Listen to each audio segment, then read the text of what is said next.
Welcome, everybody, to Catfish Weekly, presented by Whisker Wear Apparel, along with Doc Lang. I'm Lyle Stokes. Doc, I have my Crusher Marine Gator on tonight. Yes, you do. You look like you're getting ready to rob something. Yeah, well, I don't think that's going to happen, but no, I don't think so. I think it will help keep me from getting sun bleached. Yes, it will. You'll be styling and profiling. I'm excited about it. I can't wait to try it out. Yeah, well, Memphis is a place that you can try it out. But in the meantime, we got things to do. Yeah, and speaking of Memphis, we are looking at Monsters on the Mississippi, 18 days, 10 hours, 27 minutes, and 12 seconds away. Man, I can't wait to get there. Cannot wait. It's going to be a blast. And they have right now over $100,000 in cash and prizes. Cool. I don't know of any other tournament. George made that post, I believe it was this morning, and I don't know of anybody else that can say they've got $100,000 dollars worth of prize and money and prizes to give out as of yet. That's the biggest payout that I'm aware of.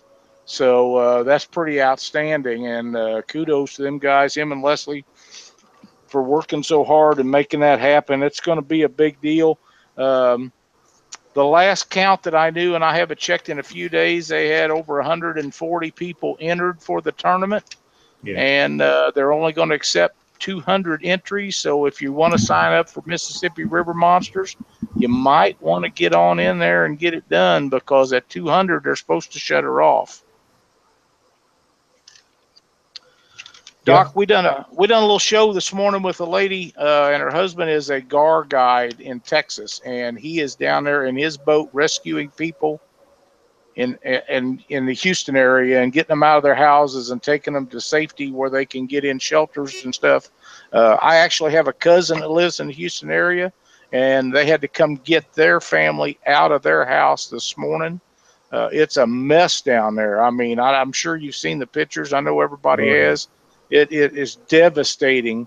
And anybody that has a way of helping, and if you're close to that area, even if you're not, you need a John boat style boat to help rescue these people. You can go to the show we done on Catfish Weekly this morning, check it out, get a hold of them people. They can tell you and put you in contact with the people that can get you down there if you're interested in helping. I know Tim Berger and a couple of guys from the Kansas City area are headed down there now to try to help these folks out.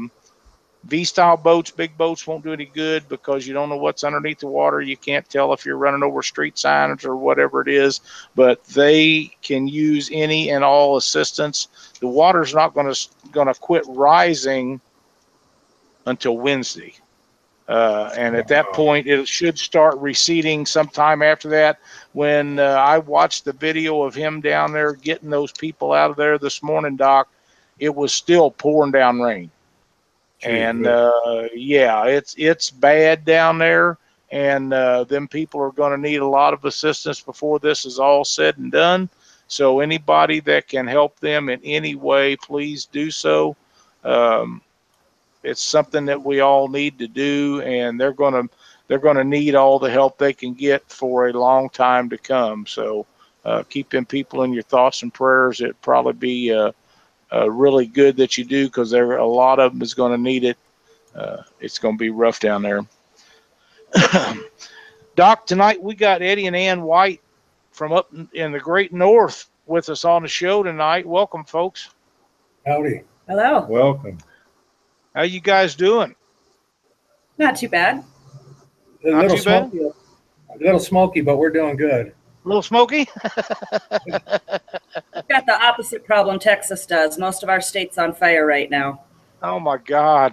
Really? You know, it's something all the time, and I sure hate to hear that. I wasn't aware of that, but are you guys having forest fires and stuff? There's over 200 active fires in Montana right now. Is it that dry up there? Absolutely. We're in a real bad drought this year. Oh man, I hate to hear that. That's too bad.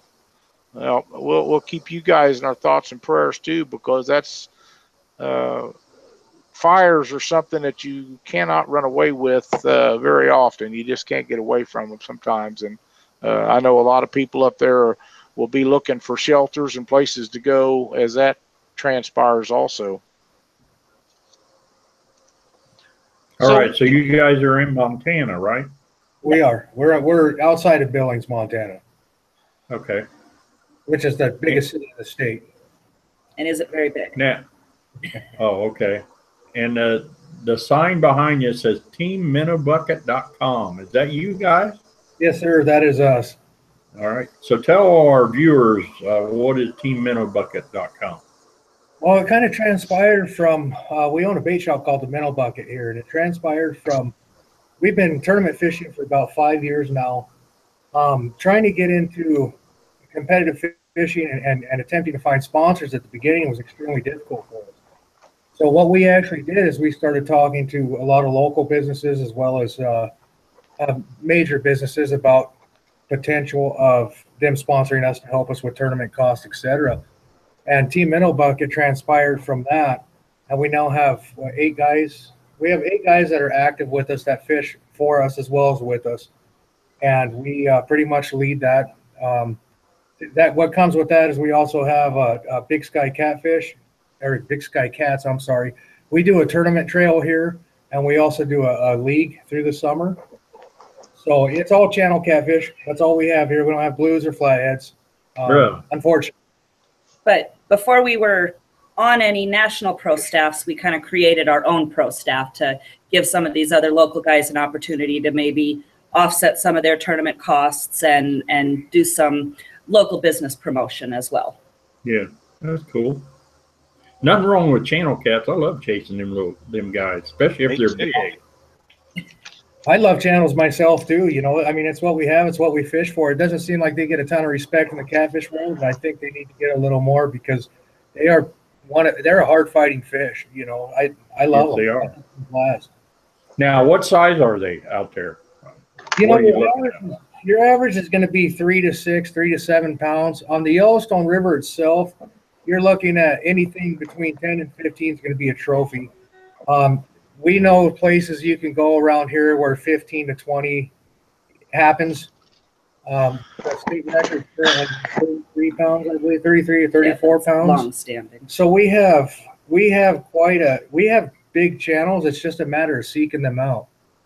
We have a river here called the Milk, and you could spit across it. It's so small, but it's had so much private land surrounding it for so long that the channels in there actually grow, and they continue to grow because there's no harvest rate on them from pressure. And that's probably one of the best channel cat fisheries we have here is the Milk River. Or I'm sorry, the mussel shell. Wow. So what baits are you guys using to chase these things with? Generally sucker. A sucker is a huge bait for us.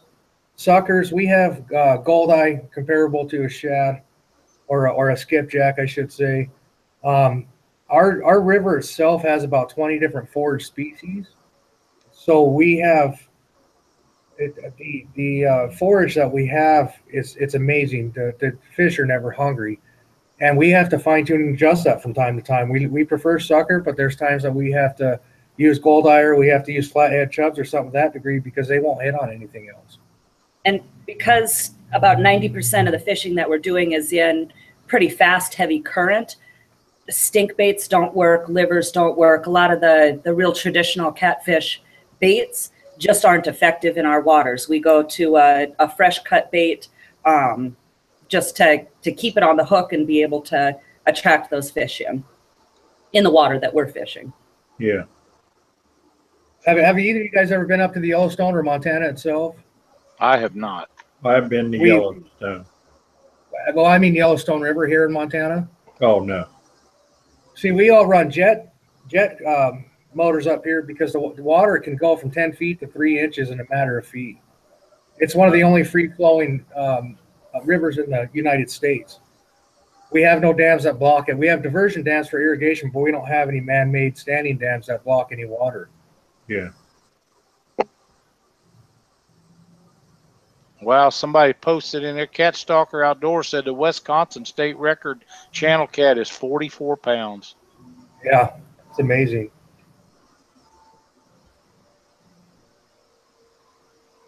There are some areas where those channel cats can get really big. They tend not to get big down south, just because of the amount of flatheads and blues that are in the area. The channel cats tend to be a little bit smaller. So once you get further north and you don't have the blues and the flats, then it gives those channel cats an opportunity to get a little bit bigger.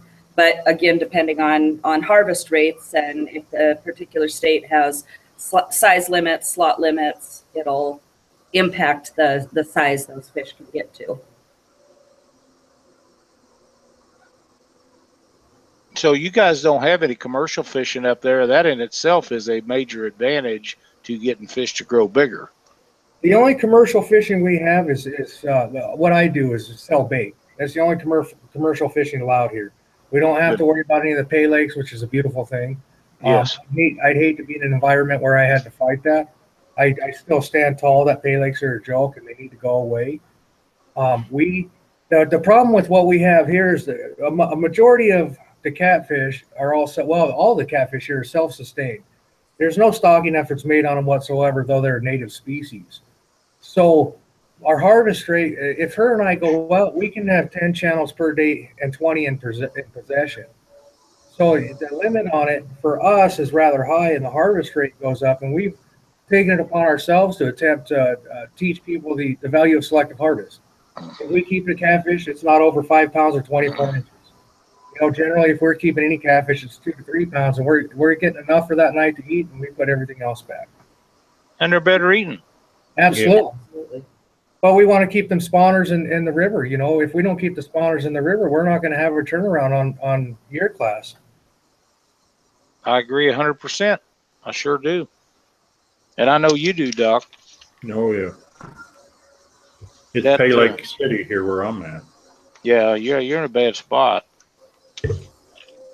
It's amazing to sit up here and watch everyone advocate to get rid of these pay lakers and those commercial fishermen, and nobody listens. The outcry is just unheard. You know, it's sad. It's sad to see these 100-pound, 100, 120-pound, 90-pound, 80-pound blues and flatheads going into generally a toilet is what they're putting them in. It's sad. I mean, how come the DNR's not doing nothing about that? There's as well as you guys advocate for it, and they don't listen to nobody.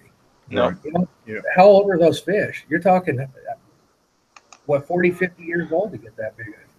Well, the average of a large fish, whether it be anywhere from 35 to 60 or bigger pounds, is 30 years, depending on the gene pool. But these guys are tired of people making fun of them and calling them names and stuff. What that does is it pisses them off, and then they don't do nothing to help you. You can't make a fool out of legislators and expect to get anything done. You have to work with them to get anything done. And if you're making fun of them and calling them names and making a joke out of what they're doing, they're just going to keep putting you on a back burner. And I know this to be a fact because they've told me that from our State Department, that if that ever starts in the state of Missouri, that we'll never get anything done. And we're 5 and 10 years on surveys to find out if we get anything done. So when you start doing that kind of stuff, you're just getting yourself put further back and further back and further back. And they're going to take deer regulations and crappie regulations and bass regulations. All that stuff's going to keep going in front of you until people stop doing it, because those people don't have to put up with that, and they are not going to. Yeah, there's a lot of truth to that. I agree completely. Yep. So you have to, it's a political thing. And whether anybody likes it or not, fishing has politics in it just like everything else. And if you can't play the political game, you're going to be the loser. That's just the way it is. And it's sad that it's like that. I'm not agreeing with it. It's just a fact. That's the way it is. And what needs to be done, in my opinion, is there needs to be a United States association of some type to where a group of people sit down and read all the complaints and go to these states and present their issues to each state that is in question and needs something done, and guys let them do their job, but nobody can get together as of yet to make it a deal where it takes money to do this stuff, and there's no organization, there's no money. It's sort of like BASS when it started back in the 60s. They had nothing. They had less regulations on bass than we have on catfish today, but they put the right people in effect. They got them some funding to get stuff done, and look where they're at now. And that's what catfish, it's going to take to get these things done for catfish, but you have to get the right people and the time that has the time to do it, and give them some resources to work with. Yeah. To give catfishing as a whole a legitimacy and to be taken That's seriously. right. That's right. That's Yep. right. We had a meeting at the very first catfish conference, and I tried to put something together down there. And we had one guy that tried to make it poor me, and it's all about me and this and that. And I finally said, "To heck with it. I'm not dealing with you, because it's not worth the effort to do that." Some people just don't get it, and that's what it's going to take to get regulations put into effect. I deal with our Department of Conservation constantly, monthly, sometimes 4 or 5 times a month, and different guys in the industry, in the Department of Conservation, and they don't always tell me what I want to hear, and I sure don't tell them what they want to hear. But yet, if they need me to help them do something, I'm there for them. And all I've ever asked is that they at least make an honest attempt to do things. But when Missouri does studies to determine if we need regulations put in on what I'm driving for is the Missouri and Mississippi River, especially Mississippi, because it doesn't have regulations of any kind. It's a 5-year deal minimum, but they want to make sure that if those are needed, they get the right regulations put in effect. And I understand that. I don't like it. I see no reason they couldn't put a trial run of rules in effect to stop commercial fishing. And I still contend that if they would make a 34-inch rule for all catfishing, for all fish and all people, whether they be commercial guys or not, it'd take care of itself, simply because it would not be cost effective for those guys to go out and get 2 fish over 34-inch a day, as costly as it is commercial fish. As far as that goes, fishing in general, if you think fishing's cheap, you can sure enough go by the store and pick up some farm-raised catfish cheaper than you go out and catch them, I promise you. Absolutely. Yeah. Well, it's like the Red River of the North. You know, we go out there and fish a tournament, the Shields Boundary Battle, and your average fish there's usually about 15 pounds, a channel cat. And because of the regulations they put in place on that river, it's a trophy catfishery. It's amazing. You know, a 15, 20-pound catfish or a channel on that river is nothing. You can catch those hands over fist at the right time of the year. But when we were out there this year, we were throwing 10 and 12s back, and they were small to us. Right. Well, that's a big fish. And because of the regulations they put in place, I believe it's 1 over 24.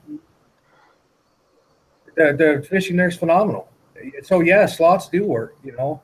And a regulation like that nationwide would do a lot towards increasing sizes overall for the trophy fishermen, for the kids going out and getting into that once in a lifetime fish, to give everybody that opportunity to get into those monsters and allow catfish to naturally reproduce, and keeping that gene pool up there with the big numbers and the big sizes for it. I agree. And one of the things, and Doc, I know you'll agree with this too, if you have a catfish that has 300,000 eggs, according to the Missouri Department of Conservation, 2% of those will actually survive hatch. And out of that 2%, 1% of those will live to reach adulthood. But out of that 1%, very few of them will get to be trophy class size. Some of them might be 30 years old and only weigh 20 or 30 pounds. Others in that hatch may get to be 60, 80, or 100 pounds, but they all don't get there. So when we get a group of fish that gets to be large breeding size fish, those are the ones that we need to protect. Absolutely. That's with any fish, not just catfish. You know, that's exactly right. Crappie, bass. They have the Sri Lanka program with bass, you know, but how often do you see that with catfish? You don't. There's really there's no initiative to keep catfish around. They think they reproduce, they have a good enough cycle, they don't really have to do anything with it. Well, that's not necessarily the case. No, it's not. Look at what Asian carp are doing to fisheries. Oh. You know, you got Asian carp, you have commercial fishermen. There's so many odds against them at this point that at some point everyone's going to go where they go. Well, and it's not just all that stuff. If you put it all together, one of the things that people don't understand is right now, for us, this is the golden time to be fishing for whatever species you're fishing for. We have the best electronics that's ever been. We have the greatest equipment, the best boats, the best of everything. There's so much information that you can find out on social media or from watching videos or shows or whatever it is to find out how to catch more fish. So the fish have to work harder to stay away from fishermen, or as hard as they do anything else. Even guys that don't harvest or over harvest fish, there's a percentage of fish that get deep hooked or something that don't survive. So their mortality rate has got to be greater than it's ever been. Yeah. Hey, Lyle. Sir. Guess what time it is? Is it time? It's time to spin to win. Spin to win. All righty. Ann, would you pick me out a low number so we can see who's going to get the spin on the old RigRap prize wheel tonight? Let's go with number 3. Number 3. I like that number. 1, 2, and 3. And the winner is Terry Jackson. Congratulations, Terry. Let's see what we can do for him, Doc. I have got a bunch of stuff on the old RigRap prize wheel package. I got 2 packages of 100 hooks just to get ready to go to Memphis with, Doc. Ooh.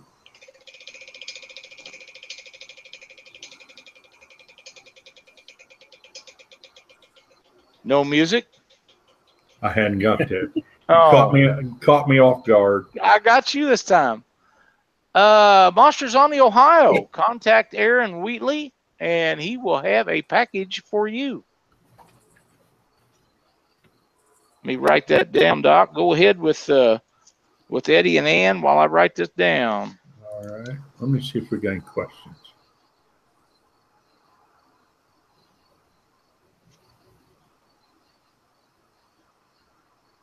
James Dockery said, make sure you give a like to the stream, folks. Yes, that's extremely important, and we never talk about that, but likes and shares and becoming members of Catfish Weekly and stuff on YouTube, that's very important to us. And we're slackers, Doc. We don't talk about that at all. I know. Yeah.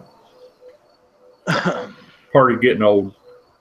No, I got a question for you guys. You know what you guys are doing with that national championship is pretty neat. You know, we're hoping at the state championship we're in the top 5 and we get the option to come out and see you guys. Well, I'm hoping you do too. Yeah, that'd be great. But what I read and what I see is, you guys are doing a national championship. Now there's going to be an invitational. There's going to be a world championship. Until we all work together, how are we going to expand the catfish community and make this to where it's a profitable enterprise for everybody? Matt and I have had talks 100 times about packing up, getting a pole trailer, hooking our boat up to it, and coming down south and fishing tournament trails. Right now, there's no money in it to be able to do that. When is it going to turn into the FLW? When's it going to turn to BASS? When are we going to start seeing that rather than, in my opinion, invitational, it obsoletes a majority of good fishermen. A world championship, if you only have 100 people that are able to sign up, you can't, in my opinion, you're kind of defeating the purpose of what we're all trying to do, which is bottom line is catch catfish. Well, for one thing that hurts catfishing is we don't have the corporate sponsors that Bass has. And we don't have a new fishing lure or plug or a hook that comes out every other day to attract guys to advertise with us and to put up this sponsorship money. Because every one of them guys that make bass plugs or crappie lures or jigs. They come up with something nearly every day, and those companies have really deep pockets, and that's something we are lacking in the catfish industry. Now, with that being said, Sea Arc has really stepped up in the last couple of years, and I'm glad they did. I'm hoping G3 will get on board with some of these big tournaments and some of the other boat manufacturers and do this too, because they can afford to do something. And Sea Arc has really jumped in with a lot of these tournament series.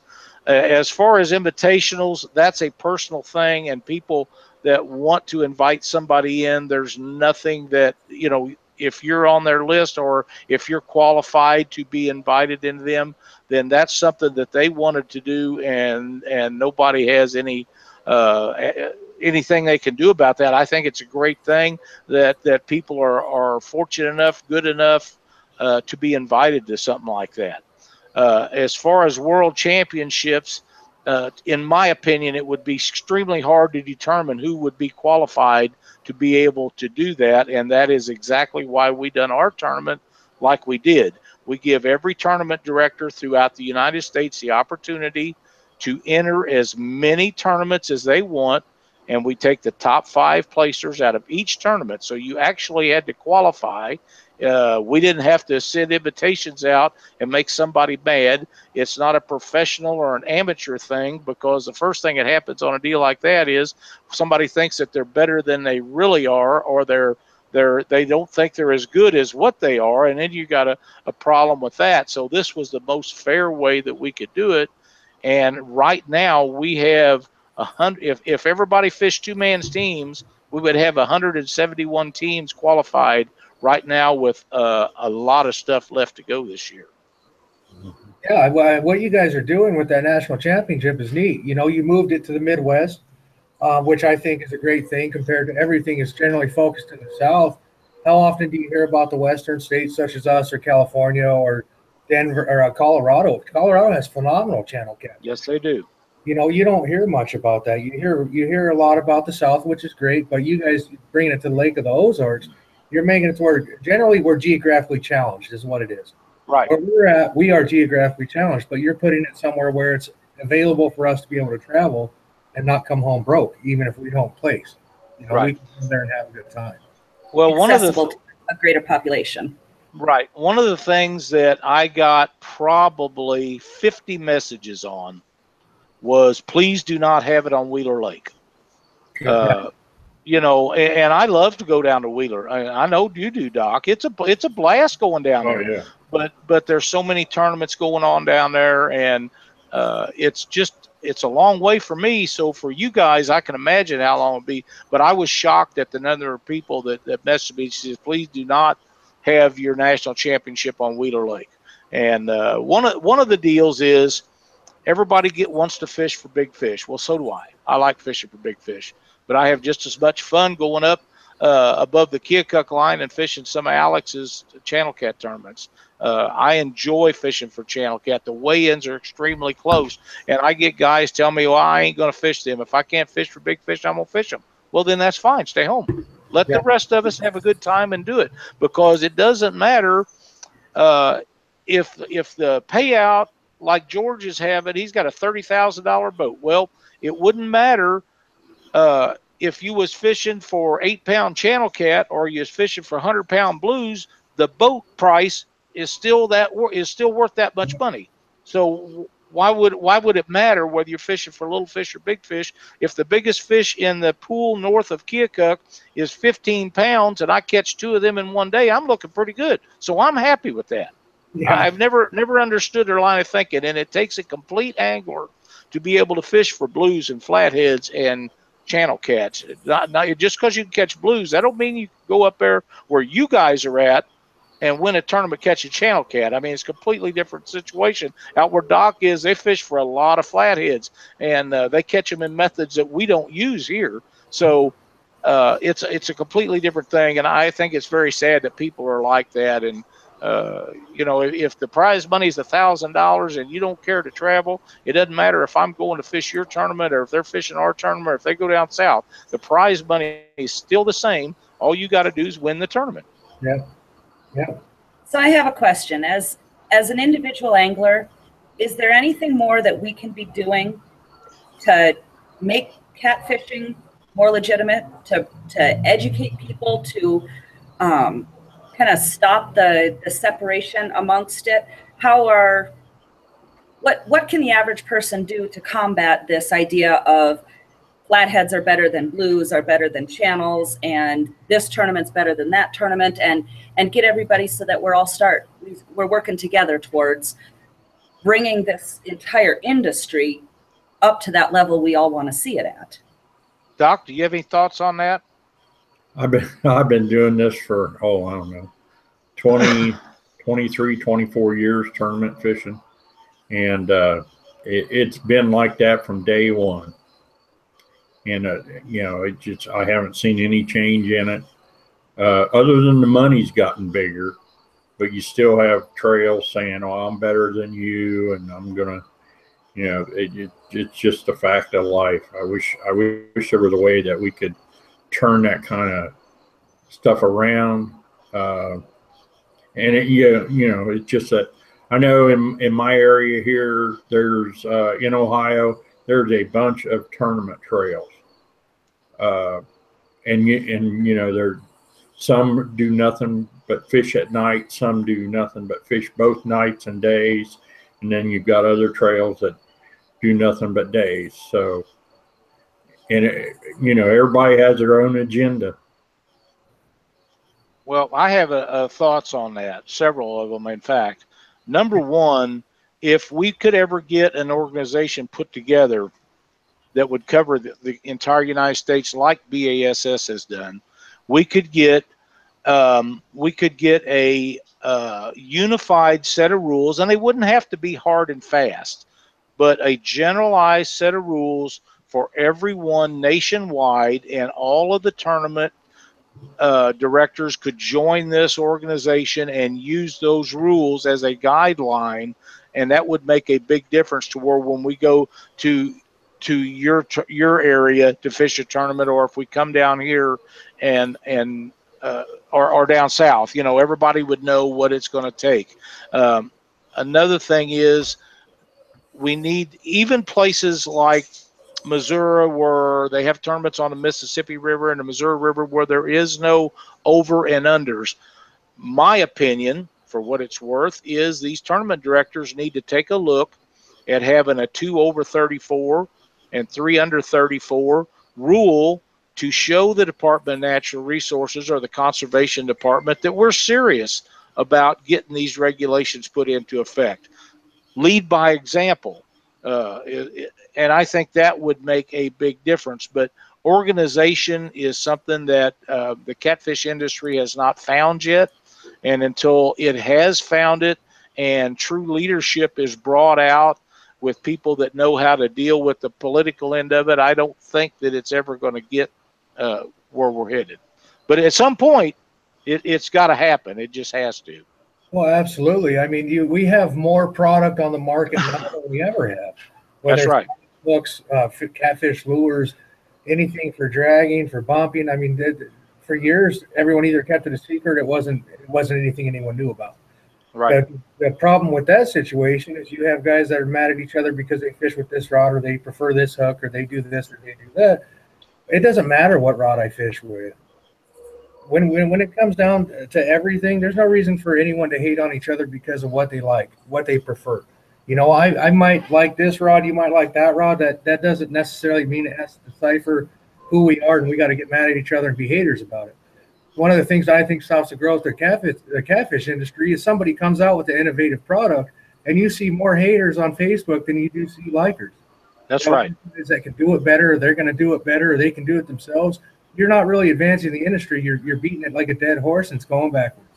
That's exactly right. Now, Eddie, I'm going to tell you, I've had pro staff guys for a long time, and I have always told them, no, regardless how you feel about our products, don't ever say this is the best. When somebody goes out and they're telling you that they have the best rod or the best hook or the best this or that, then they're already hiding the fact that there's a problem somewhere. Number one. Number two is, anytime that, even if you do have the best, somebody is standing right there behind you to prove that theirs is better than what you got. So don't even start the conversation. Just say that this works the best for me. Don't say it's the best, because these guys on Facebook, I read this all the time, so, well, this is the best rod in the whole world. And I'm thinking, man, if you know how many of them things I fixed, you would never say that. Right. I don't post that, and I don't want my guys saying that kind of thing. You know, just let it go and go on. But you're right. It's and until that kind of thing stops, it's never going to get any better. And Chuck, when Chuck was on the show with us, Chuck would always call me or message me and say, hey, I'm going fishing with such and such at this tournament, and he uses this product or that product. Is that going to be a problem with you? I said, Chuck, you do what you need to do. I know what you're doing, and that's all that matters to me. And if everybody else whines and cries about it, let them whine and cry. As long as I'm okay with it, it doesn't matter what they say. And that's the way it should be done, I think. Well, you know, it definitely. We when we were fishing the red this year, we fished with a couple guys from a competitive company, if you will. They fished different rods, different hooks, etc. And at the end of the day, when the tournament was done, we sat down, we had beers around a fire, and we had a great time. Nobody cared who was wearing what kind of jersey. Right. Know? It was awesome. There's no animosity. There's no hate. We didn't talk about who had anything that was better than anybody's, because I prefer something doesn't mean that Doc's going to prefer the same thing. Doc likes his stuff. I like my stuff. Yeah. Right. Well, and it's unfortunate not to see the unity with people. You know, I sit back and I use my Facebook generally as a marketing tool. I like to throw pictures up there when we catch fish or at tournaments. And it's hard for me to look at people who go on there and create drama for no reason. I mean, and it's a constant. Right. Well, I will tell you honestly, I really, really think that a lot of people stir up the pot with different things just to draw attention to themselves. And maybe I'm wrong about that, but some of the stuff that they're arguing and feuding and fight over, what's the point? I mean, it's petty stuff that shouldn't amount to anything. And to sit there and have animosity against somebody because they like a different hook or whatever. Now, I had some hooks the other day that I didn't have very good success with. I had some problems with, but I didn't post it all over Facebook. I mentioned it to Doc, and I didn't tell anybody else. You know, and he knows how I feel about that hook, and they don't work for me. That don't matter. Doesn't mean they're not going to work for you guys or for him. But I had bad luck with them. And another one a couple years ago, a guy talked me into buying some of them. And man, I'm telling you what, I was in a tournament and we fished a night tournament, and all night we got 3 bites, and all 3 of them come unbuttoned, and the whole package of them went in the river. I can't stand that, you know, because the ones I use, I have all the confidence in the world from. We have 98, 99% hookup ratio, and that's what I believe in. I'm very comfortable with them, but I try everything people send us, and if we have zero trouble with them, we tell people we're having zero trouble with them. But you know, still, when I go to Memphis, I'm going to have them Eagle Claws on there because they don't give me trouble, and that's why I use them. Right. And part of that might be because you're confident in using them. We tend to take a lot of people out fishing for the first time. Yeah. You know, with the store that we had, we'd have people come in, you know, I want to get into catfish. Where do I go? What do I do? And so we'd show them how to set up and what to use and where to go. And we always tell them, you've got to be confident in what you're using and what you're doing. If you don't feel confident in using it, it's not going to work for you. And it might not even matter what it is that you're using, whether it's a Carolina rig or bottom bouncer or. We teach you the basics, you fine tune them. Right. You know, that's generally. One of the things that we love to do is we're very involved with veterans. We're very involved with the disabled children. We're very involved with children in general. Families. In fishing. Women. Our tournament trail that we do here, we make it a lot more involved with anyone. We want to see the retired guys come out. We want to see the kids come out. We want the vets on the boat. But we do a lot of speaking seminars and stuff, and we make sure that we go November 11th. I'll be at a Veterans Day parade that I'll be doing some speaking at. We definitely harbor that and with catfishing, and it's really made us, I think, in a personal stance, grow just grow in general. You know, not in the industry itself, but just grow in general. Being able to see the smiles and being able to brighten people's lives and showing them how simple catfishing can be or how complex it can possibly be.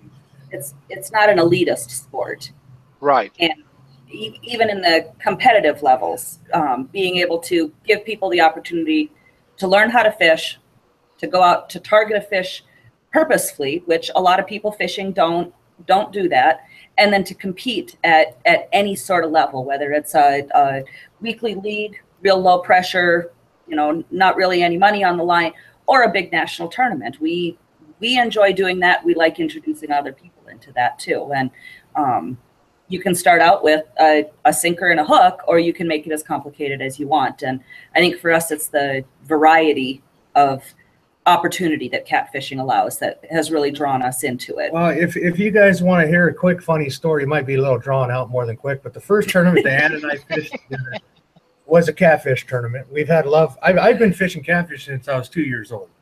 I got pictures to prove it too, just in case anyone wants to hate on that.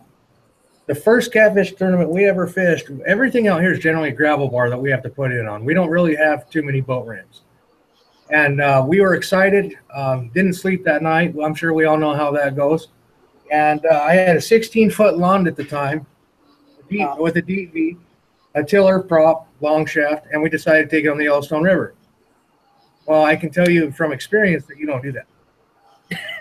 We put a pitchfork on the prop. You know, I'm sure you've seen that. Maybe you haven't, but we put a pitchfork on to protect from hitting rocks and stuff on the prop. And we put into the river. Well, some guys in front of us put in and they sunk their truck. So we actually took our boat off, got them out. No sooner did we get them out, we backed our truck in, we sunk our truck in the river.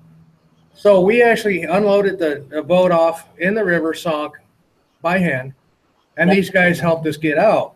Well, when they helped us get out, they left and we sunk the boat again, or I'm sorry, the truck again. So we were actually stuck and we had nothing to do but go fish this tournament. I wasn't going to waste time. So we took off. We tried to anyways. I found out I had a vacuum line that wasn't any good. So when I hit the throttle, the boat didn't go upstream. It stayed pretty much where it was. We made it across the river from where we put in, but that was all the further we made it all day. Well, as we were going across the river, the pitchfork fell off and hit the prop and chewed the prop up almost into pieces. This is our first experience. This is how you know we love each other, I guess. There's a lot of yelling and cussing for sure. We fished a 50-yard stretch harder than anybody in that tournament, I guarantee you. We fished harder than anybody in that tournament, those 50 yards, and we came in with 1 7-pound fish. We caught that fish, the aerator didn't work. The fuse blew. I mean, this is one of the worst case scenarios you could ever have. So 8 hours later, we go to put the boat back on the trailer. We can't get the truck out. There's no one around to help us. We actually take the trailer off by hand and we put it in the water to put the boat on. We can't get the boat to get enough throttle to put it on the trailer. So she's pushing the side of it against the current. I'm reeling it in. The strap breaks. Holy crap. Yeah. It keeps going. So we get the boat about halfway up the trailer. I told her, let's just, we walked up to the truck and I said, I'm going to call. We're exhausted. I said, I'm going to call and just disqualify us. And no sooner did I pick up the phone, these two guys pulled up out of nowhere, as a father and son, and they dropped their boat and they took our truck out. They backed up. They got our boat out with the trailer. They hooked us all up and they told us to leave. They were fishing the tournament too. Godsend. So we get about, 2 miles down the road, and I look at her and ask her if she put the rods back in the boat. And she said no. Well, we have about 10 minutes to get the weigh-ins. So we got a 2-lane dirt road, got to turn the boat and the trailer around, U-turn it, run back to the fishing access, pick up the rods, go back out again. We were proud of that 7-pound fish. I can tell you that. We worked hard for it. Yes, so. And we signed up the next year. And we love it. And even a trip like that, that's what got us hooked into tournament fishing. It was the fun and the excitement and the friends that we made. The father and son that rescued us, they're really, really close, good friends of ours now. with them. 4th of July weekend, you know, weekends, holidays, camping trips, fishing trips. You know, we've met some phenomenal people through the tournaments that we've done, through the events that we've had, the events we've gone to. We've got friends down in Texas we're worried about this week. Absolutely. You know, Doc and I have talked about this a lot over the last years, and the people that we meet, we both love to fish these tournaments. Now, we really do. We've both been fishing them a long, long time. But when we go to them tournaments, the fun that we have and seeing everybody, you know, I only get to see Doc in person a couple of times a year. Yeah. And, you know, we sit out at the motels, and we might get asked to go outside because we're making too much noise inside the room or something. Yeah, we've been known to do that. Yeah, and a bunch of us will go out to eat at several times, and we'll stand outside at the motel until the mosquitoes start packing us away, and have a few drinks and tell lies and tell people where and where not to fish, and a lot of good information is shared. But there's some of it that might be borderline good information, but that's the fun of doing it. And when we show up to these things, we're so happy to see the people that we only get to see once or twice a year or 3 times a year or maybe once every other year. And it's a lot of fun. Mississippi River Monsters is a great tournament.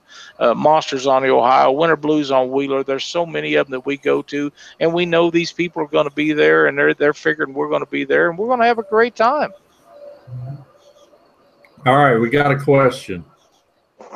And actually, I'm interested in this too. Catfish Clothing wants to know. Ask them about the whisker bomb. Well, you know, I've been working on what I would consider innovation products here for a few years. It's all trial and error. I'm attempting to come out with different product in the catfish industry, and one of the things that I came out with was it's called a whisker bomb. We fish a lot of rocks. We have boulders here. We fish a lot of laydowns, trees, and the zero rig is generally what it came about from, is that we were using the zero rig. But even with the zero rig, you have stretch. We use monofilament on the river, and you have that stretch, and that fish can still take that bait and wrap up or cause that abrasion on rocks and whatnot. So I took that concept, and I took an egg sinker, and we put a metal, generally a metal piece that goes through it, and I insert, and on both sides is a swivel, and then we have a quick clip with a hook on the other side. And the idea with that is that when the line goes to the swivel on the main line side, you have no line twist. Monofilament has so much memory that we wanted to eliminate that line twist. On the other end, we use primarily circle hooks, which I'm sure most catfishermen do now, and we have that swivel on the other side so that circle hook can get a 360-degree turn. So no matter how it lands, where you throw it or where you set it, it's always going to get that turn in the fish's mouth to go, hopefully go in the corner of the mouth. And using all metal components creates I guess a solid one-piece unit that can stand up to the rolls that the cats do, the rocks and branches that we're pulling them out of, with not a lot of elements in between that have room for failure, equipment failure. That's pretty good. Nice. They work great for us. We've been catching cats on them all summer. Yeah, with tournament fishing, we kind of had to step up our game. I'm sure you guys know that. You lose a fish in a tournament, it's a whole lot different than being out there pleasure fishing with your kids. That's right. You know, there's a lot of work to go on.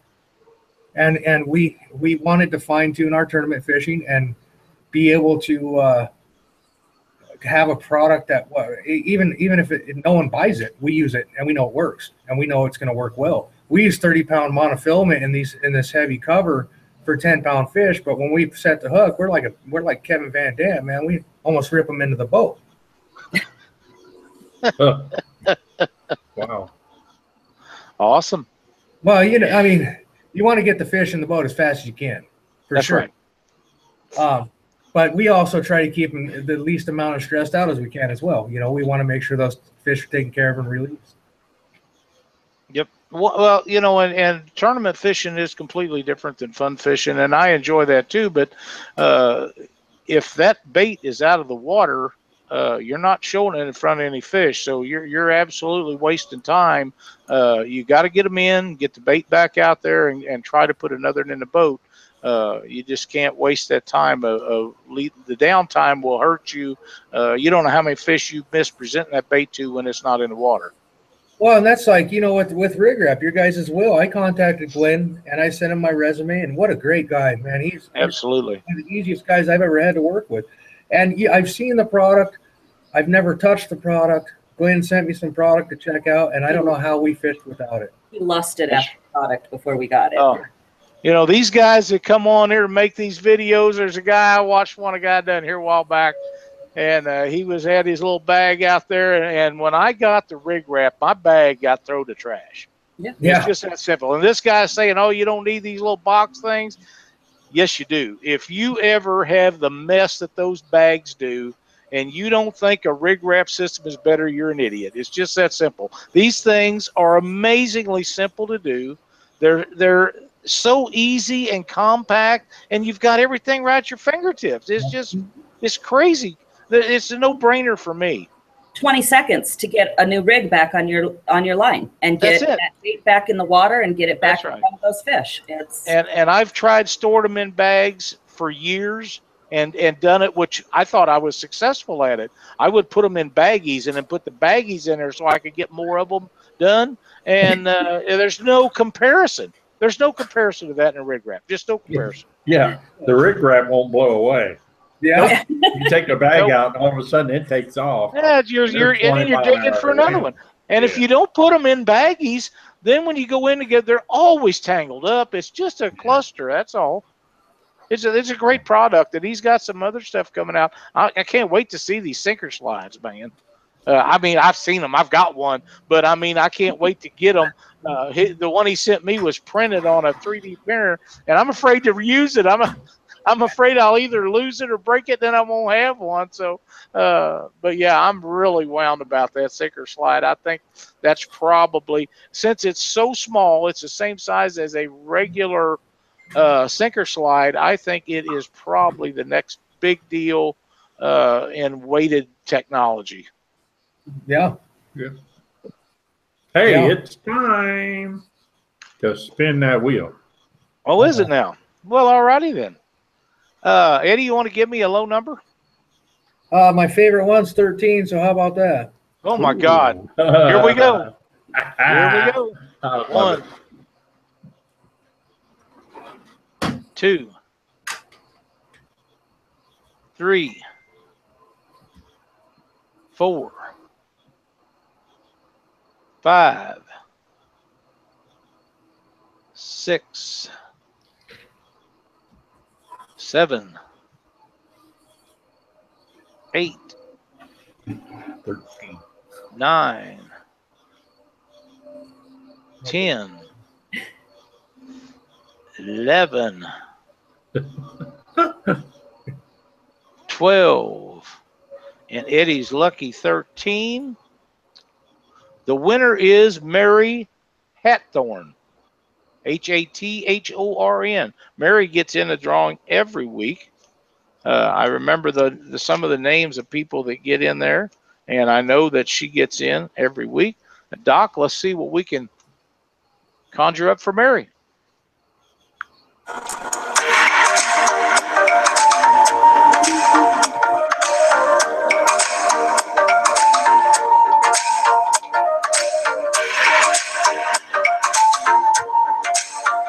Hooker's Terminal Tackle.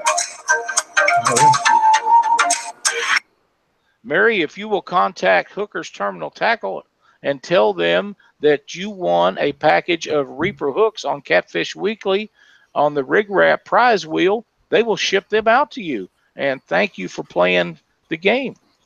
We enjoy it. It's awesome. These people, we haven't. They were flooding the Facebook page tonight, man. They were just pounding.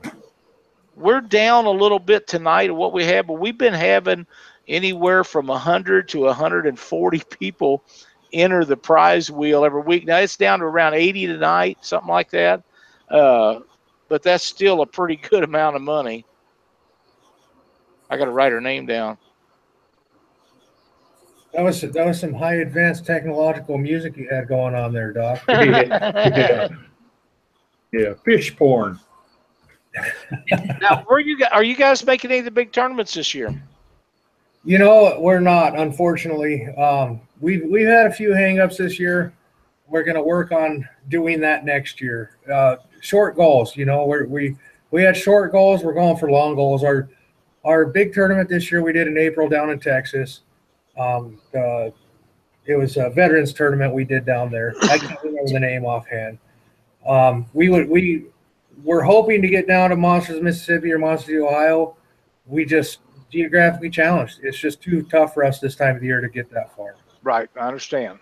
Okay. So that's what's nice about yours in the spring is, like I said, if we're in the top 5 here in a couple weeks, Lake of the Ozarks is 14 hours for us, so we're there. Right. And a 2-day drive. Yeah, well, you know, we're getting ready to head to Memphis here in about what, Doc, 2 weeks, 2.5 weeks, something like that, 3 weeks. Tell us how long it is. Hey, give me a second here. All right. 18 days, 9 hours, 32 minutes, and 13 seconds. And when, we'll be headed down the week before that. And I think Right. the Monday before, it's like 12 hours for you, isn't it, Doc? Yeah, well, it kind of, I can't travel very far. I got to stop. So Yeah. I got to get out or I get stiff driving. So I go about 60, 70 miles and then I have to stop and I get out and walk around and that kind of stuff. So yeah, it takes, I think it's about 8-9 hours and it gravitates out to 10, 11. Yeah, it's 6 or 7 hours for us, but we stop about every 2 hours or sooner. Depends on how much coffee I had. Sometimes we have to make it a little more. Yeah. But that's nothing like 14. And I understand what you're coming from, Eddie, because Cindy and I was up a few years ago and fished the Cat's Incredible tournament. Man, I'd like to get back up there and do that. But I left at 7 o'clock in the night, drove over the speed limit the entire trip, and got there at like 8 or 9 the next morning. It's a long haul up there to that tournament, but man, it was fun. That's one of the closest big tournaments to us, and it still takes us 10 hours to get there. Oh my God. Well, you know, it's like I talked about touching on earlier. If the catfish industry grows, advance enough the next few years, we want to go down south and follow trails. We want to be at the MRM. We want to be at the Monsters, Ohio. We want to do the Cabela's King Cat. It's just a matter of the consistency and money and us being able to do that. And we don't need to make 100% of a living off it, but a guy's got to at least break even if he's in the top 20. That's right. You know, and we've got guys wanting to come out and fish our tournament from California, and that's another long haul. And we would love to see them tournament directors get involved with it out there. And you know, I've got guys that tell me they come if they could get a tournament director to get involved with it. So hopefully next year we'll be able to get that done. And Doc, I had guys contact me today about entering tournaments for 2018 for the 2019 Catfish Weekly National Championship. So it's working. People are wanting to fish it. Well, you're going to continue moving this around the country, I imagine, aren't you? The problem we have is finding a place that has fishing and bait accessibility and parking for the number of boats. Now, Owensboro has that. Memphis has that, sort of. The thing with Lake Ozark, where I'm at down here, they have 3 big parking lots, and it's a big cove with multiple boats could be launched at the same time. And the park department will help park everybody and make sure everything's going well and do all that. And of course, there's everything in the world to eat at Lake Ozark, and if you bring your family, there's everything in the world for your family to do while you're fishing. So it has to be the right spot. It has to be the right spot. Yeah, I would like to move it around, but finding a place to park 200 plus boats and trailers, trucks and trailers, and having a launch area and a big enough lake to fish that has access to bait and all kinds of restaurants to feed that many people every day. you have to really look at all the variables before you say, yeah, we could go here or go there. Right. Well, I know you had Steve Johnson on here not too long ago. Keep your tournaments out of California. We don't want to all turn into liberals. That was great. Oh my God, that's the funniest thing I've heard all day. Steve's a good friend of ours. Hi, Steve. Steve is a hoot. We had a blast with him down at Owensboro last year. It absolutely was a great time. We met him in Texas in April. Yep. Yeah, I know he was down there for quite some time. So, yeah, he's a really good guy. He's good for the sport, and he fishes for other stuff too. Well, listen, guys, we're running on about an hour or a little more. I want to thank you for spending your Monday evening with us on Catfish Weekly. We've really enjoyed it. If you have any sponsors or any people that you'd like to promote at this time, please feel free to do so. You know, we have a lot of sponsors. I think generally they're all behind us. Our bigger ones: Catfish Clothing, Warrior Cat Rods, RigRap, Cabela's, Catfish Bubblegum. You know, we'll give them a big shout out. Otherwise, I'll be here for about 10 minutes naming the rest of them. Hookers Terminal Tackle. Love James, great guy. All the guys that fish for us, you know, thank you. All the guys that show up to our tournaments, all the women that show up to our tournaments, all the kids.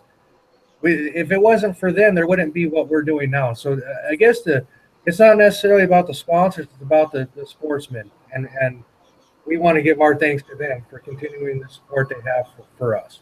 Absolutely. Now, if I'm correct, John that owns Warrior Cat Rods lives down in Texas where all that destruction's at. Is that right? Yes, sir. Correct. Yeah, I hope that he is doing well down there. I know that anywhere down there is a rough area.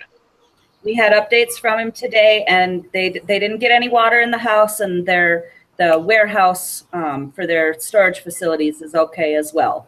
We've got another Fred, Brad with Catfish Bubblegum. He's down there right in the thick of it.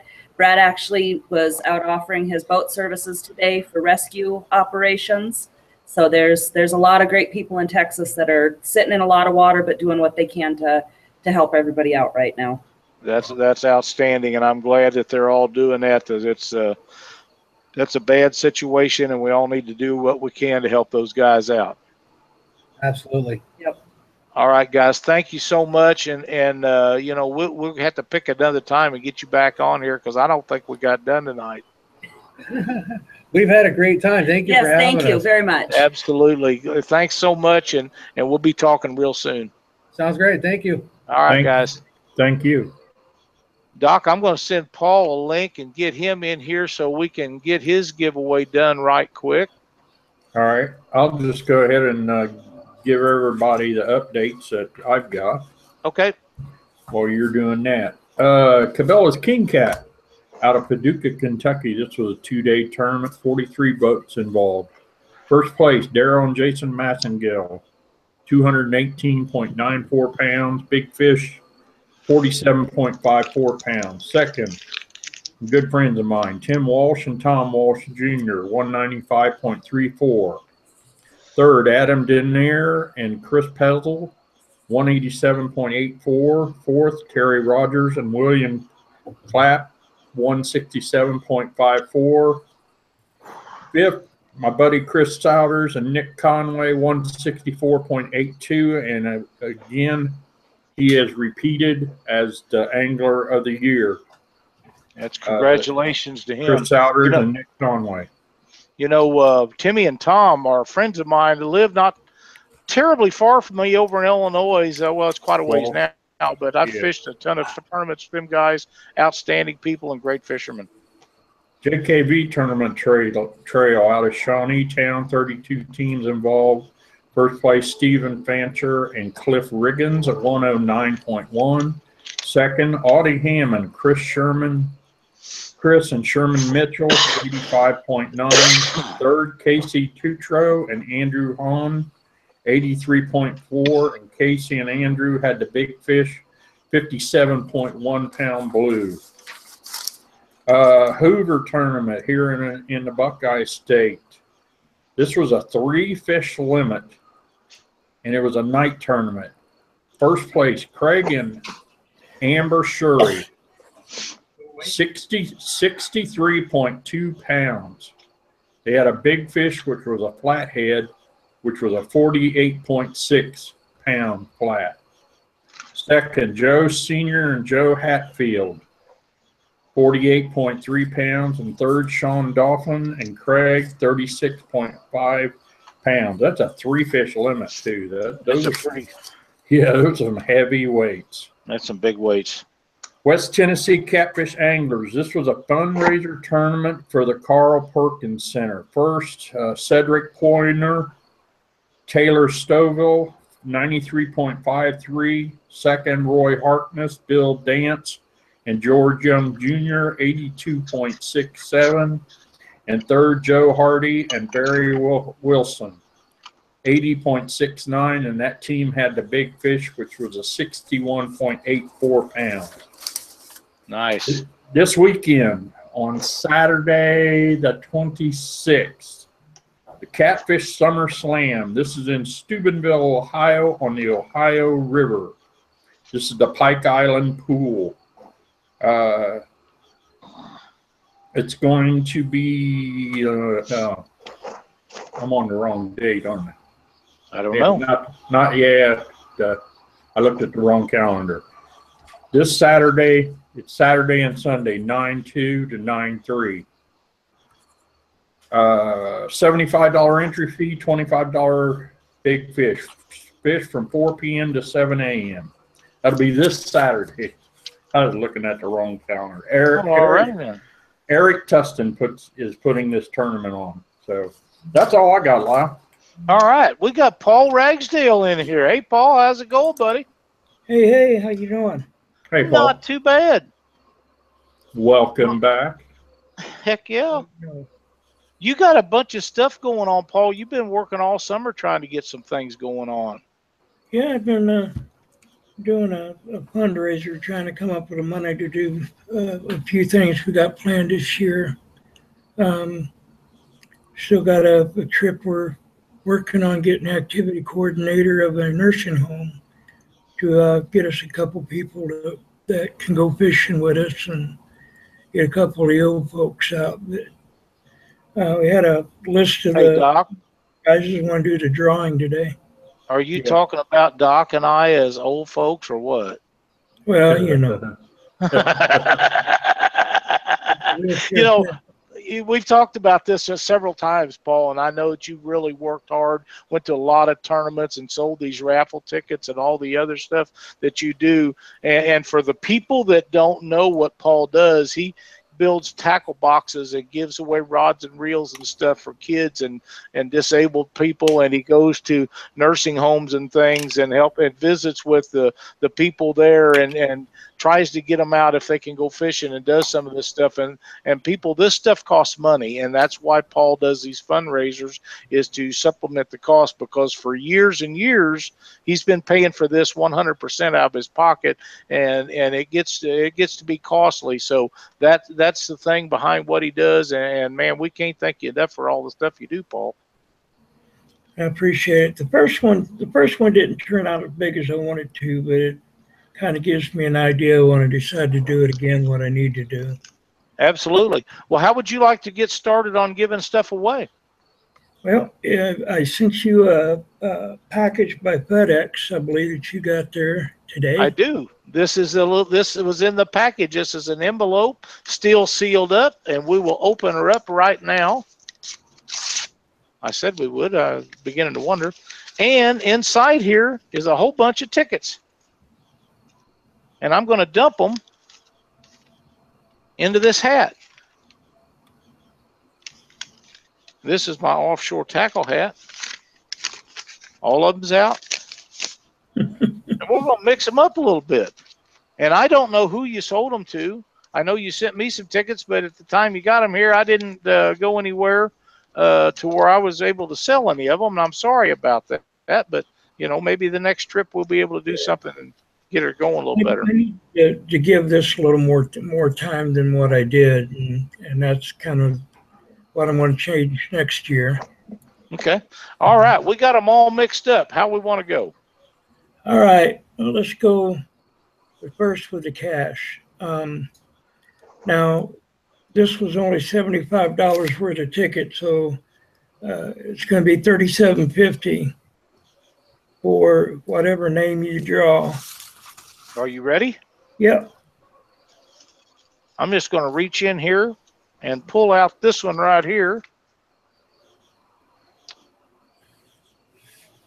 And it is Scott S.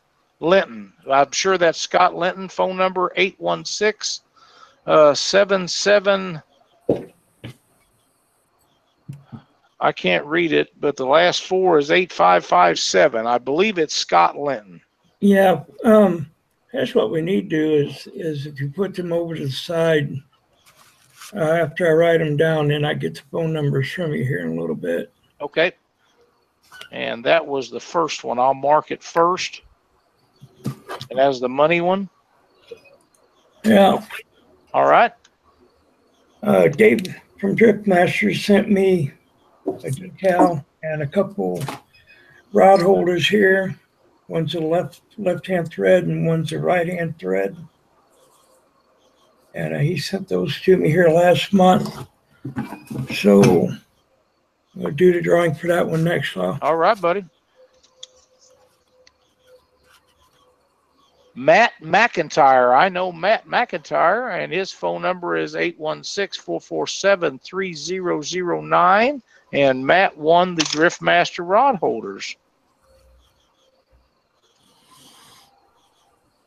Okay.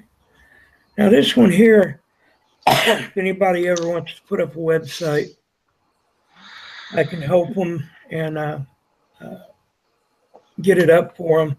But Z-Host has donated a URL name and a hosting package for 1 year, and as well as support. And I'll throw 5 hours of support in there with that to help somebody put up their own website. So we can do the drawing for that one here next. All right. Almost pulled two out. If I could just get a hold of one, it'd be a lot easier. And the winner of this one is John B. Hyder Sr., St. Charles, Missouri. I know John also. Okay. The next one, Lyle, is a Twisted Cat Outdoors Tournament Trail jersey. Okay. Hey, Paul. Yes. Everybody's wanting to know what Western is playing in the background. Oh, that's something my dad watches. He watches a lot of them old Westerns. Well, Matt McIntyre won that also. He must have bought several tickets.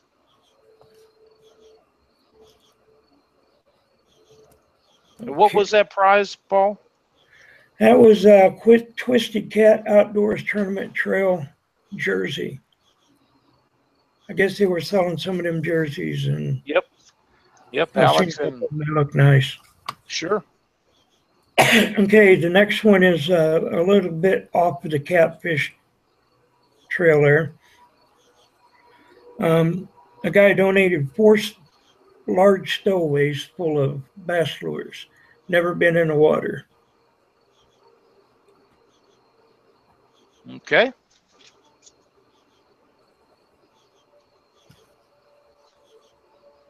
Oh, got too many.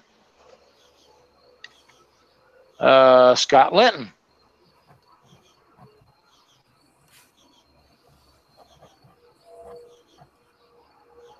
All right. This one here, I was donating, and it is a sports cam. I don't know if these guys can see that. Something similar to a GoPro, a little bit smaller. Is wow. that It does video in 1280 and 720 pixels. It's got 4 different mounts in there. Just about anything you can think of. pretty good prize there? Do that one. All right.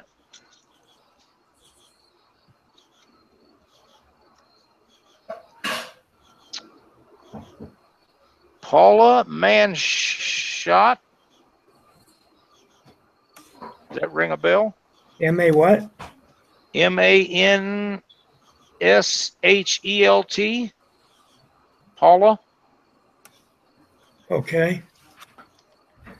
The next one's going to be a TFB Team Fat Boy Swag Pack. That's Okay. going to be a Get Slimed hat, Get Slimed t-shirt, and a Get Slimed hand towel, and a decal. Okay. And the winner of that is Angie Harmon.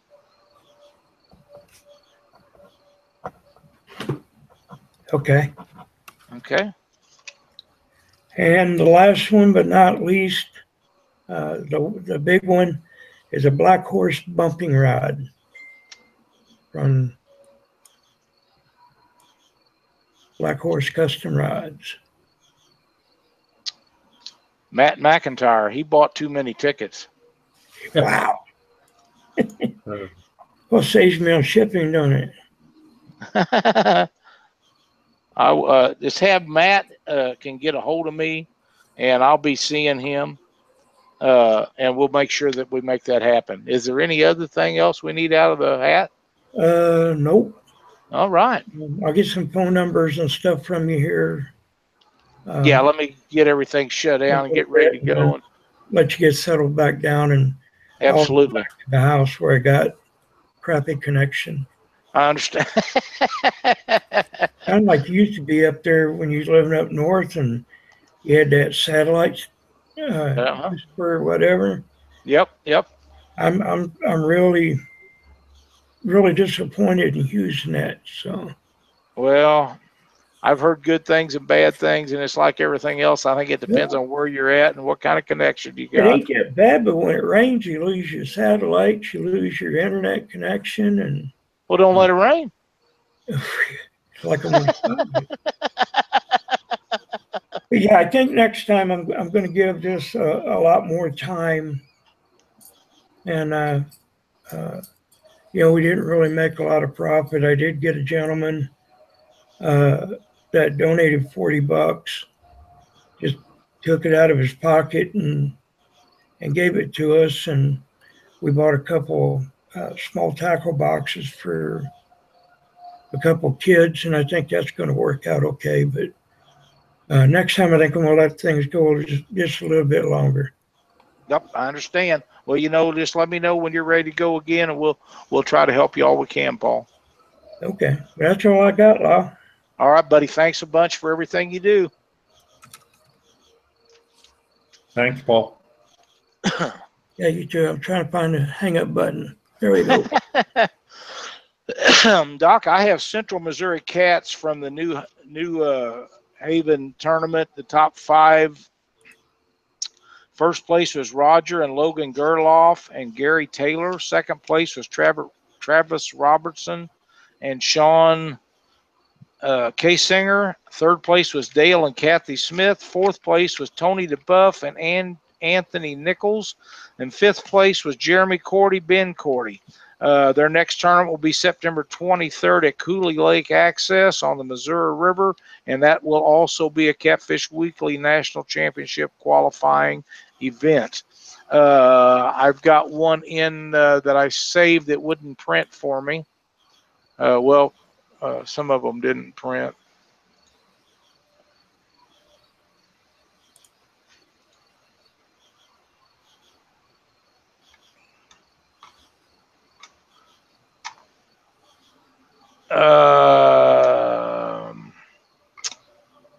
There will be I'm trying to see. It doesn't say spoil a child, use a rod, cast chili and bean cook-off. They're having some kind of a fish. It's a fishing tournament, and there will be a requirement of 2 per boat, and they will be honoring veterans of their choice, whether alive, deceased, or whatever, and they can fish with you. All TPWL rules, laws apply. This will be the biggest bag limit, $50 per team. Fish must be alive at weigh-in, and it's at Lake Tawakoni in Texas. You can contact Bill McEd, C-R-E-E-D, McCreed, or Creed, and find out all the information for that. It will be September 30th. For some reason, and he messaged me that the top part of the thing is not in the picture where I can see what the name of it is, but it's to help the Legion and the veterans down there. So hopefully you guys can get in on some of that action. Let's see what else we got here. Dieter Melhorn was on a while ago. For you guys that like to watch live feeds, you need to check Dieter's web channel or Facebook and YouTube channels out and watch his stuff along with him and Luke Hinges and Northwood Angling. Them guys got some really cool stuff going on. Doc, I want to tell everybody that from between now and September 2nd, if you order anything from RigRap, you have free shipping. Good time to get in on that. Yeah, free shipping. Shipping's a big deal. If you get a lot of stuff, bigger the boxes, the bigger container, the more cost to do that. So if you need RigRap products, get a hold of Glenn at RigRap, place your order, and get the free shipping. That will end September 2nd. Right. Next Lyle, year. they want us to spin it again. Give me 1 second. I'm going to forget something if I don't get all these things done. All right. I got a message a little bit ago, and I got to find it. It's from Rose Thompson. Hugh and a group of others are leaving Wednesday morning to help evacuate people in Texas and Louisiana. Anyone wanting to go and help or donate for water and gas, please message Hugh Thompson on Facebook, or you can get a hold of him at 662-552-7963. Again, all you guys that are putting in time and effort to help these people out, kudos to you. Doc, we've talked about this a number of times. The best people in the world are in the catfishing industry. There's no question about it. Guys taking off work, taking vacation time, and going from Missouri and Illinois and Mississippi and Louisiana to help these people in this bad time. And kudos to them guys. We appreciate everything you do from the bottom of our heart. Doc and I appreciate it, and I promise you those people down there will really appreciate it. Now, what do you say we spin that wheel, Doc? One more time. Let's spin that wheel. Give me a number. 2. 1. That's a lot easier. 2. And the winner is Pontooned in the 4 OSX. OSIX. I'm not sure who that is. They started getting in on the stuff here a couple weeks ago, but we're going to spin the wheel for them, Doc. All right. Let's see what they've won. I didn't think anybody used names like that anymore, but I guess they still do. And he wins Whisker Sticks LED lights. All right. So, if you will contact me, Pontooned in the 406, I'm wondering if that's not a military deal. I really don't know. But get a hold of me. I have the Whisker Stick lights right here, and we will ship them babies out to you. And thanks for watching and playing our RigRap prize wheel game. Yep. All right. What else we got, Doc? Got my tip for the night. Let's do it. All right. I use my computer, although, you know, we're doing the show using a computer. One of the things I do on the computer is I bought my boat in 2009.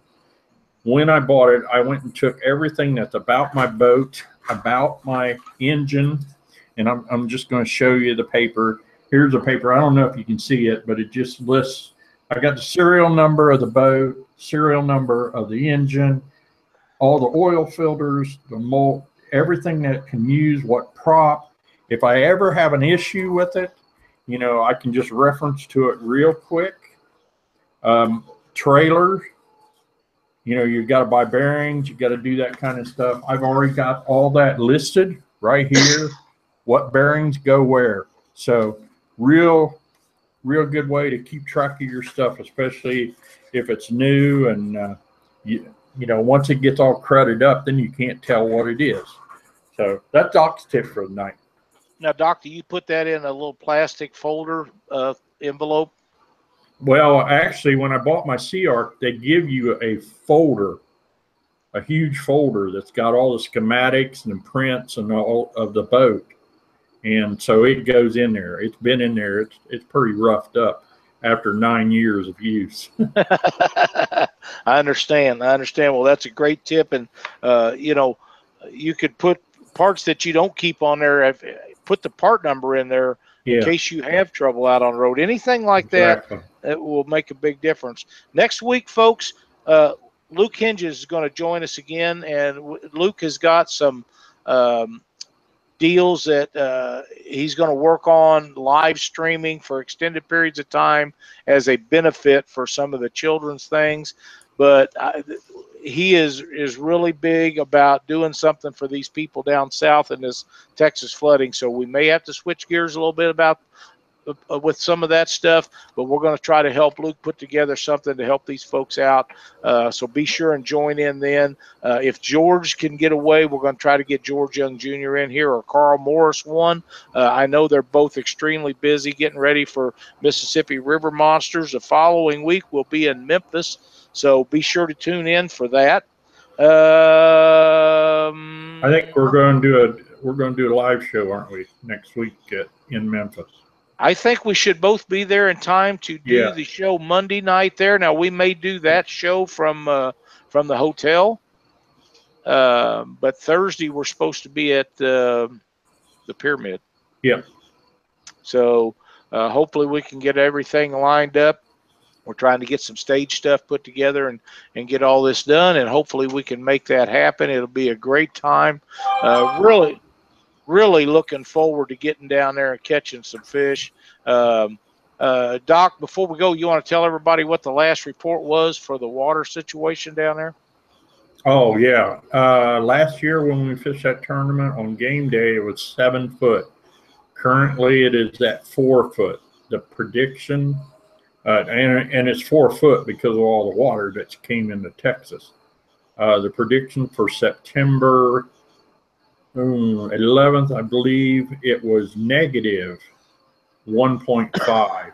So that water is going to be down about 7 to 8 feet from what it was last year. Now, those numbers are at sea level for those that don't know. Yeah. So, there'll still be water and there'll still be current, but it's not going to be ripping quite as bad as it was last year. No, unless we get another hurricane that comes in. That is correct. Now, I want to remind everybody, the 25th of September, we're going to have Jody Harrison on here, and Jody's going to tell us about the winter blues stuff that he's got going on. And we got something else that I was wanting to say, but it's eluding me right now. But anyhow, it's been a great show. We had a lot of fun with Eddie and Ann, and I'm so glad they joined in tonight. They kind of got it going on up there, so they are a long way from everybody, and it's great to see them guys doing the stuff that they're doing, and I hope they get qualified and make it down here next spring. 171 teams. If everybody puts a 2-man team right now qualified, looks like we're gonna have our 200 boat qualified or more. So hopefully we can get everybody down here. We'll have a big payout for the top 10. Appreciate everybody tuning in to Catfish Weekly tonight. Absolutely. Thanks a lot, guys. We had a bunch of folks watching the show tonight. So until next week, for Doc Lang, I'm Lyle Stokes. Thanks for watching.